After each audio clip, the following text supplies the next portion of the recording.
என் சகோதர சகோதரிகளுக்கு தாய்மார்களுக்கு வணக்கம். இந்த பதிவில் நான் எதை பற்றி சொல்ல போகிறேன் தெரியுமா? நமக்கு இப்போது ஒரு 15 டேஸ்க்கு ஒரு அருமையான ஒரு வாய்ப்பு கிடச்சிருக்குது. அது என்ன தெரியுமா? மகாலய பட்சம். மகாலய பட்சம் அப்படின்றது வருஷத்துக்கு ஒரு முறை வரும். இந்த ஆவணி மாதம்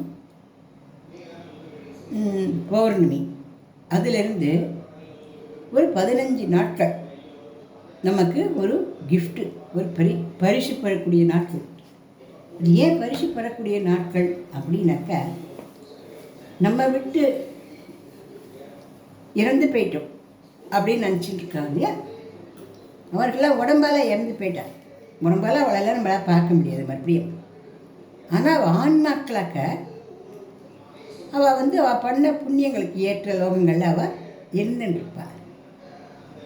அவளுக்கு தன்னோட குழந்தைகளையோ, பாப்பா அம்மானா தன் குழந்தைகளையோ, தாத்தா பாட்டினா அவளோட குழந்தைகளையோ, இல்லை கணவன்னா தன்னோட மனைவியோ, மனைவின்னா தன்னோட கணவனையோ பார்க்கணும், அவளோட கொஞ்ச நாள் இருக்கணுங்கிற ஒரு ஆசை இருக்கும். அதை தெரிஞ்சுட்ட அந்த லோகத்தில் இருக்கிற அந்த பகவான் என்ன பண்ணிருக்கு, சூரிய கிரணங்கள் வழியால் நீங்கள் பூலோகத்துக்கு போங்க, உங்களோட சொந்த பந்தங்களோட ஒரு 15 நாட்களுக்கு இருந்து நீங்கள் அவளை பற்றி நீங்கள் அறிஞ்சிட்டு வாங்க. அவளுக்கு ஏதாவது கஷ்டங்கள் இருந்தால் அவளை நிறைய ஆன்ம பலம் மிகுந்தவளாக இருப்பாள். இப்போ நம்ம மனுஷ லோகத்தில் நம்மளால் முடியாததெல்லாம் அவளுக்கு முடியும். ஏன்னா அவள் ஆன்ம பலத்தில் சிறந்தவளாக இருப்பாள் அந்த லோகத்துக்கெல்லாம் போயிடுறதுனால. அதனால் அந்த ஆன்ம பலத்தால் அவளுக்கெல்லாம் நல்லதெல்லாம் பண்ணி கொடுங்க. அவளை மறக்காமல் இருக்காளா அப்படின்னு சொல்லிட்டு பார்த்துட்டு சந்தோஷப்பட்டு அவளோட இருந்துட்டு வாங்கன்னு அனுப்பிவிடாது. அதனால் அவள்லாம் சூரியனுடைய கிரணங்கள் வழியால் அதையே பாதையாக அமைச்சிட்டு இந்த பூலோகத்துக்கெல்லாம் வருவாள்.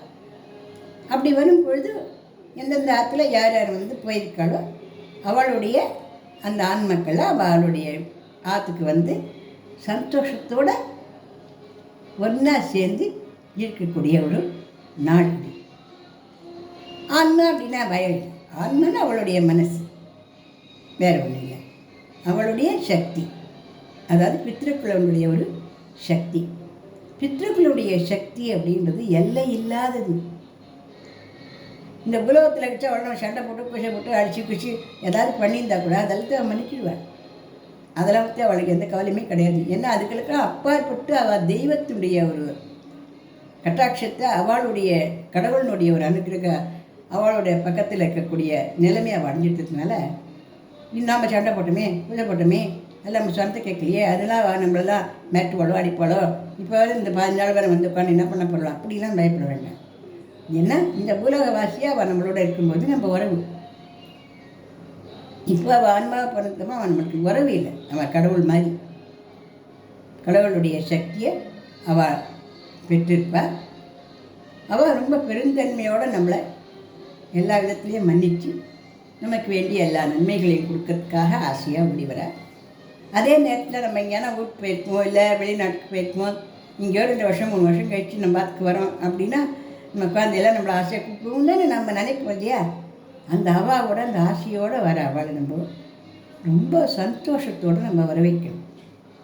அது எப்படி வர வைக்கணும் அப்படின்னா, வீடு வாசல்லாம் நல்லா தினம்தோறும் நல்லா பெருக்கி மெழுகி நல்லா மணக்க ஊதுவத்தி, அதுக்கப்புறம் சாம்பிராணி, இந்த புகைகளெல்லாம் நல்லா போட்டு வச்சு ஜவ்வாது வாசனை பொருட்கள்லாம் வாங்கி நல்லா படங்களெல்லாம் சந்தனம் குங்குமம் பொட்டு எல்லாம் இட்டு அந்த பித்ரு